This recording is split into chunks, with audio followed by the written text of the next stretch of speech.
30 videos in 30 days, day 13. Today's question comes from MM Talks via Instagram. And she writes, how can I know the difference between my inner guidance and my mind, whether it's conditioning or past patterns, insecurities, secretly showing up, etc., and how do I develop the trust? I think this is such an important question, especially since so many of us are really in this awakening journey consciously. It's relatively new to many of us. And so there is this sense of how do I know if it's coming from what I call the creator self, you can call it the soul, the higher self, the true self. How do I know if it's coming from that place or if it's just something that my mind is throwing up to sort of throw me off track or, sort of a false idea that's leading me in the wrong direction? I think the first thing to acknowledge is that what we are in the process of doing when we are learning how to connect with our true self and to hear that voice is that it is like learning a new language, and that's going to take time. And I also look at it as a spiritual practice. That is to say that I don't think it's about getting it right or getting it perfect. I think it's about learning what works for you and learning what feels like it aligns with your truth. That said, some of the things that I can say are markers of guidance that I feel is coming from my true self is that it is always neutral. And what I mean by that is there's generally not an emotional charge around it. It's never harsh or fear-based or angry or judgmental. It's usually a very simple suggestion, right? The truth is always simple. The truth is I am hungry, I am tired, I am over it, I am confused, I am ready to move on or whatever.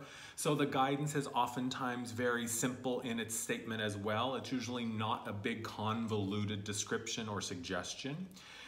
It is also, oftentimes it feels like a friend or someone who cares about you, who is lovingly perhaps making a suggestion. What I mean by that is it can be something like, are you sure you're happy here? Or is that really what you want? Or what if you went in this direction? Or what if you tried that thing? Or how about this? So it is never telling you what to do. It is oftentimes making a suggestion. Now, guidance that is coming from the false self or the ego is oftentimes judgmental or angry or fear-based. Sometimes it feels like Judge Judy, right? Like shaking her finger at you. You're not the boss, applesauce. Or, so if you don't do this, bad things are gonna happen. Or you shouldn't do that because you're a bad person. Or look at that person over there, they're better than you. So that's always the ego. The ego is always gonna be comparative. The ego loves to use fear to keep us safe because it thinks that it's keeping us safe by keeping us put, by keeping us in the known zone. So guidance that is coming from the true self is oftentimes also very quiet. The voice, especially when we're first learning how to tune into it, the voice of the true self, the voice of our intuition is oftentimes very subtle. It is very quiet. It has no agenda in terms of it has no desire to be right. It has nothing to prove. It's not out to show you how right it is and how wrong the other is. So it's not about making a contest out of it. It's oftentimes very simple, very clear, and very quiet. Now, there's something else that I would like to add here is that in moments of crisis, right, there's oftentimes, I'm sure you have read the stories or heard the stories of people saying in those moments where they were at risk, like they're, they were in a car accident or they were in a building that caught on fire, and the guidance that comes from, that sort of saved them, right? They say like, I don't know, all of a sudden time slowed down and I just heard this voice that was very clear. And even in moments of crisis, it will still never be fear-based. So the true self will say, get up from your desk, walk across the street, and leave the building, or whatever, something like that. So even in moments where we are being saved or kept safe by this voice, it is still not gonna be like, oh my God, run, the building's gonna burn and you're gonna die. So I think that part of the learning how to recognize this voice is remembering that it is learning a language. I would assert that this is really remembering how to speak our native language, and it's going to take some practice. That's why meditation is so important. That's why journaling is so important, because these are the ways that we allow ourselves to quiet the mind, to get still, and to learn what that voice sounds like. What I have also discovered over the years is that when I'm receiving intuitive guidance, especially when I'm in session with someone, I can feel it in my body, and there's a certain spot in the back of my head where this is the best way I can describe it, and it might sound crazy, but if people ask me like, what is it like when you're giving a reading for someone and you see something or you hear something, it's like I can feel it coming in through the back of my head, or it's information that feels like it's located in a different part of my mind than a thought would be from the ego. I don't know if that makes sense, but that's the best way I can describe it, is the true guidance seems to come from a different place.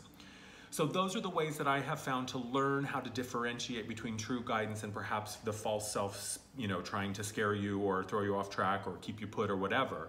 So it takes practice, it takes patience, and I think that it's also important to remember that this is a dialogue. So if you think you're getting information and you think that it's correct, ask back. Say, hey, I think I received a sign or I think I received a message.